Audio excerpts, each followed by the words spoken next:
नमस्कार दोस्तों, राधे राधे, जय श्री कृष्ण। दोस्तों, आज हम बात करने वाले हैं पीपल वृक्ष के बारे में। पीपल वृक्ष, जिससे कि हम सभी जानते हैं देव वृक्ष कहा गया है, बहुत महत्वपूर्ण होती है पीपल के वृक्ष की पूजा। इसकी पूजा से सभी देवी देवताओं का आशीर्वाद मिल जाता है। ऐसा कहते हैं कि इस वृक्ष के नीचे पीपल वृक्ष की जड़ में देवताओं का स्वर्ग माना गया है। सभी देवी देवताओं का यहाँ निवास माना गया है और पुराणों के अनुसार पीपल की जड़ में विष्णु, तने में केशव, शाखाओं में नारायण, पत्तों में भगवान हरि और फल में सभी देवताओं से युक्त अच्युत सदा निवास करते हैं। पीपल की पूजा से सुख, समृद्धि, धन, वैभव सभी चीजों की प्राप्ति की जा सकती है। मन में जो भी मनोकामना हो, अगर पीपल के वृक्ष की पूजा उस मनोकामना को मन में धारण करते हुए की जाए तो वह मनोकामना पूर्ण हो जाती है।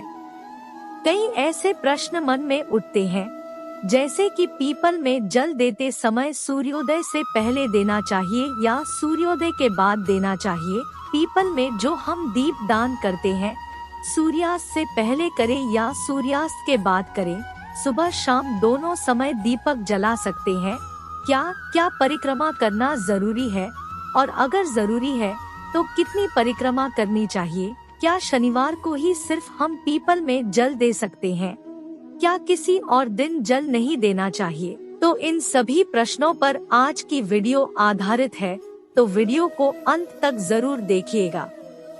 दोस्तों, बात करते हैं पीपल की पूजा से सबसे पहले तो लाभ क्या है। दोस्तों, पीपल एक ऐसा पौधा है जिसकी पूजा से बहुत ही चमत्कारी और बहुत ही शीघ्र लाभ माना गया है। ऐसा भी देखा गया है कि कोई व्यक्ति बहुत समय से बीमार है, बहुत परेशान है और वो पीपल में जल अर्पित करते हैं तो बहुत ही शीघ्र उनको दवाइयों का लाभ होता है और वो स्वस्थ हो जाते हैं।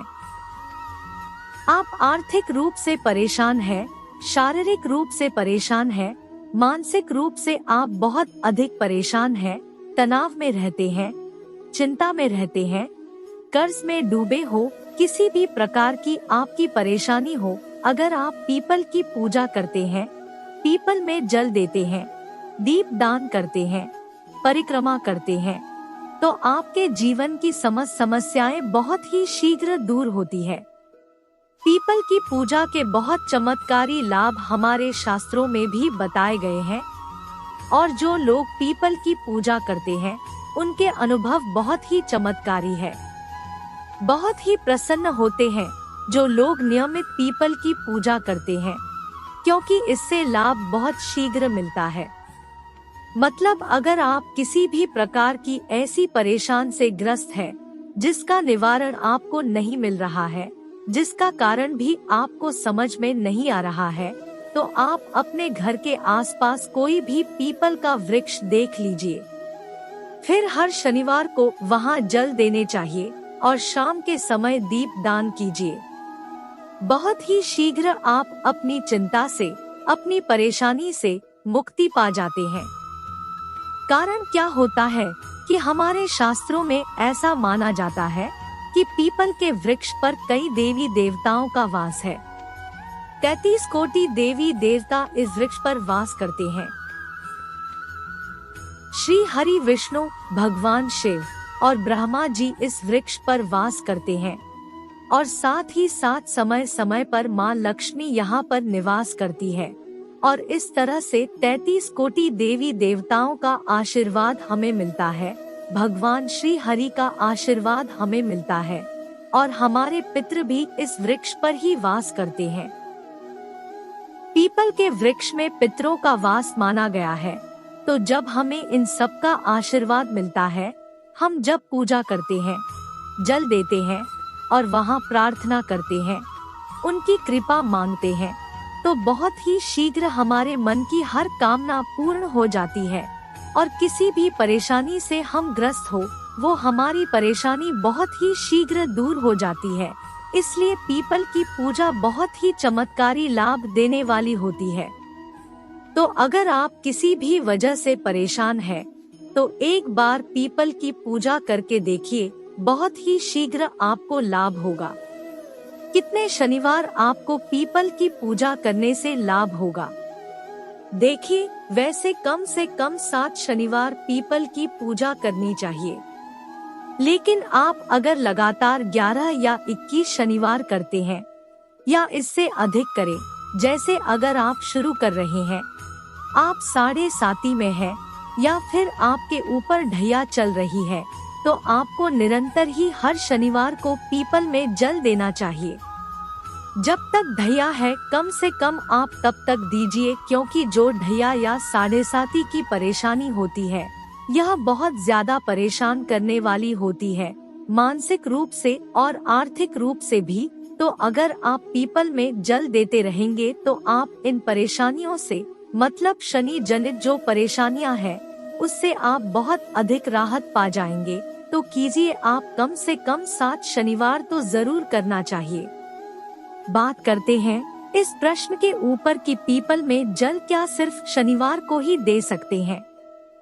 देखिए, वैसे तो रविवार को छोड़कर आप किसी भी दिन पीपल में जल दें, यह अच्छा ही होगा, शुभ ही होगा। लेकिन सिर्फ अगर आप शनिवार को ही जल देते हैं, तो इससे भी आपकी समस्त प्रकार की परेशानियां दूर हो जाती है। शनिवार एक विशेष दिन है और स्वयं शनिदेव कहते हैं कि जो भी व्यक्ति शनिवार के दिन पीपल में जल अर्पित करेगा, उसको किसी भी प्रकार की अगर शनि से संबंधित परेशानी है, उन सभी परेशानियों से मैं मुक्त कर दूंगा।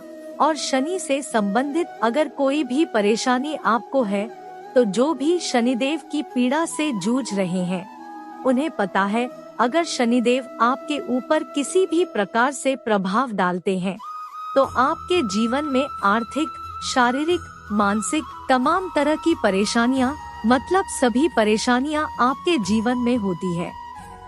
अगर शनिदेव खराब फल देते हैं, तो सिर्फ आप शनिवार के दिन जल दीजिए, इससे आपको पितरों की भी कृपा मिलेगी। और शनिवार के दिन माँ लक्ष्मी का वास माना गया है पीपल के वृक्ष में, तो माँ लक्ष्मी की कृपा मिल जाती है। श्री हरि विष्णु सहित माँ लक्ष्मी का अगर आप वास चाहते हैं, स्थिर लक्ष्मी का वास चाहते हैं, तो पीपल की पूजा आपको शनिवार के दिन विशेष रूप से करनी चाहिए। वैसे आप चाहे तो सोमवार के दिन भी जल दे सकते हैं, मंगलवार के दिन भी जल देना लाभदायक होता है, लेकिन शनिवार को अगर सिर्फ एक ही दिन आप जल देते हैं, तो इससे आपकी समस्त कामनाएं पूर्ण हो जाती है और समस्त प्रकार की परेशानियों से आपको मुक्ति मिल जाती है। अगला प्रश्न है, पीपल में जल सूर्योदय के बाद दे या सूर्योदय से पहले दे? तो देखिए, ऐसा कहा गया है कि पीपल में जल सूर्योदय से पहले देना चाहिए, मतलब सूर्य के निकलने से पहले हमें पीपल में जल देना चाहिए। कई लोग कहते हैं कि प्रातः काल जल देना चाहिए। जी हाँ, प्रातः काल का मतलब वही होता है सूर्योदय से पहले, मतलब बहुत अंधेरा ना हो। जैसे 3:30 बजे आपको ब्रह्मा मुहूर्त में जागकर जल नहीं देना है। सुबह सूरज निकलने से पहले आप पीपल के वृक्ष में जल दे तो बहुत ही शुभ फल की आपको प्राप्ति होगी। शनिवार के दिन जब आप जल देते हैं, उसके बाद आपको चाहिए कि आप पीपल को स्पर्श करें। शनिवार एक ऐसा दिन है जब आप पीपल को स्पर्श करके उन्हें प्रणाम करते हैं, तो बहुत अधिक पुण्य फल की प्राप्ति होती है और शनिदेव की कृपा आपको मिलती है, साथ ही माँ लक्ष्मी की भी कृपा आपको मिलती है। तो आपको चाहिए कि आप शनिवार के दिन पीपल के वृक्ष को स्पर्श करें और परिक्रमा करें। अब बात करते हैं कितनी परिक्रमा कर सकते हैं आप। देखें, 4 परिक्रमा कर सकते हैं आप, 7 परिक्रमा कर सकते हैं, 11, 21 या 108 परिक्रमा कर सकते हैं, लेकिन कम से कम 7 परिक्रमा करनी चाहिए। 7 परिक्रमा करते हुए ओम नमो भगवते वासुदेवाय नमः इस मंत्र का जाप कर सकते हैं। आप चाहे तो ओम नमः शिवाय का जाप भी कर सकते हैं। ओम नमो भगवते वासुदेवाय नमः और ओम नमः शिवाय या फिर हनुमान जी के मंत्र का जाप कर सकते हैं। ओम हम हनुमते नमः या फिर ओम शम शनैश्चराय नमः, इस मंत्र का भी जाप कर सकते हैं आप। जिसमें आपको विश्वास हो उस देवता के नाम का स्मरण करते हुए आप पीपल की परिक्रमा कर सकते हैं। बहुत ही शीघ्र आप किसी भी प्रकार की परेशानी से जूझ रहे हैं, उससे आपको राहत मिलती है। पीपल में दिया कब जलाना चाहिए? सूर्यास्त से पहले या सूर्यास्त के बाद। सूर्यास्त से पहले या सूर्यास्त के बाद नहीं। एक विशेष समय होता है सूर्यास्त से पहले और बाद का जो समय होता है, जिसे गोधूली बेला का समय कहते हैं, वह समय होता है जब सूर्य के डूबने का ही समय होता है। सूर्य डूब रहे होते हैं, उसी समय में आपको जाकर पीपल के नीचे दिया जलाना चाहिए। मतलब गोधूली बेला का समय न तो रात्रि का समय होता है और न ही दिन का समय होता है। उस विशेष समय में अगर आप दीप दान करते हैं तो बहुत श्रेष्ठ होगा। रात्रि 8 बजे से पहले आप पीपल के वृक्ष के नीचे दीप दान कर दे तो बहुत श्रेष्ठ होगा। क्या पीपल में सुबह शाम दोनों समय दीपक जला सकते हैं? जी हाँ, बिल्कुल जला सकते हैं। सुबह भी जब आप परिक्रमा करते हैं तो सरसों के तेल का दीपक जला दीजिए और शाम के समय भी आप सरसों के तेल का या तिल के तेल का दीपक जला सकते हैं। मतलब सरसों का तेल पीपल के वृक्ष में शनिवार के दिन जलाने से शनि जनित जो भी परेशानी है वो दूर हो जाती है। तो आप सरसों के तेल का ही दीपक जलाएं। सुबह शाम दोनों समय जला सकते हैं, कोई परेशानी नहीं है, लेकिन शाम के समय दीपक जरूर जलाना चाहिए, इस बात का आप ध्यान रखें। अगला प्रश्न है, क्या परिक्रमा करनी जरूरी है और अगर करे तो कितनी करें? तो परिक्रमा करनी बहुत जरूरी है। परिक्रमा करने से हमारे दुख, दर्द, तकलीफें दूर होती है। पीपल के वृक्ष की जब हम परिक्रमा करते हैं तो हम हर परेशानी से मुक्त हो जाते हैं, हर तरह की समस्या से मुक्त हो जाते हैं। आप जिस भी प्रकार की परेशानी से ग्रस्त है, आप उस परेशानी को अपने मन में स्मरण करते हुए पीपल के वृक्ष की परिक्रमा कीजिए। 7 परिक्रमा कीजिए, 11 परिक्रमा कर सकते हैं, चाहे तो 21 परिक्रमा कर सकते हैं। समय हो तो 108 परिक्रमा करें। बहुत ही शीघ्र आपको अपनी परेशानियों से मुक्ति मिलती है। और इस समय अगर आप भगवान श्री हरि विष्णु के मंत्र का जाप करते हैं तो बहुत श्रेष्ठ लाभ होता है।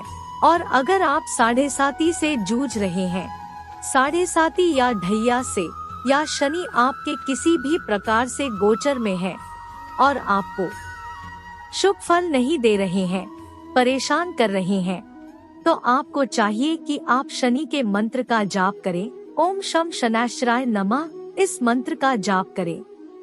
परिक्रमा करते समय अगर आपके पास समय हो तो थोड़ा बैठ जाइए।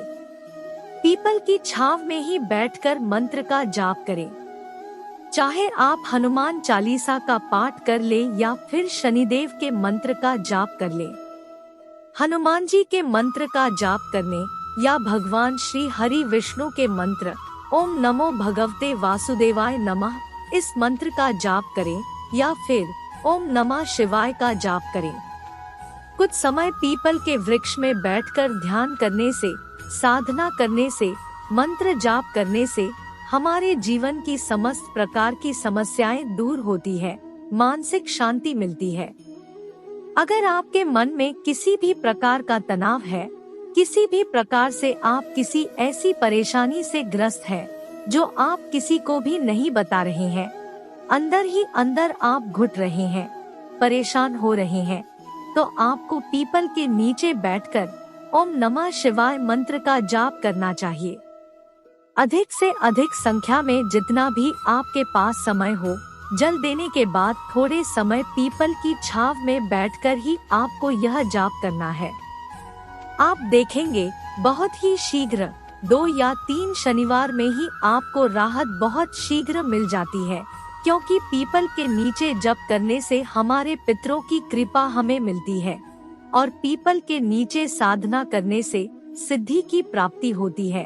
तो बहुत ही शीघ्र आप सिद्धि चाहते हैं तो पीपल के नीचे ध्यान कीजिए, साधना कीजिए। भगवत गीता का पाठ अगर पीपल के नीचे किया जाए तो जन्मों जन्मों के पाप नष्ट हो जाते हैं। हनुमान चालीसा का पाठ करते हैं तो कर्ज से मुक्ति मिलती है। सुंदरकांड का पाठ करते हैं तो जीवन में और आपके कार्यों में आने वाली बाधाएं दूर होती है। तो किसी भी प्रकार की आपकी परेशानी है, आप शनिवार के दिन पीपल में जल दें। उम्मीद करते हैं आज की वीडियो में हमारे मन में पीपल के वृक्ष के बारे जो भी प्रश्न उठते हैं, उन सभी प्रश्नों के जवाब हमने दे दिए हैं। तो इस वीडियो से आपको लाभ अवश्य होगा। आज के लिए बस इतना ही। अगर जानकारी अच्छी लगी होगी तो वीडियो को एक लाइक करें और ऐसी ही और जानकारियों को जानने के लिए हमारे चैनल आध्यात्मिक इंसान को सब्सक्राइब भी कर लें। बोलिए माता लक्ष्मी की जय, भगवान श्री हरि विष्णु की जय।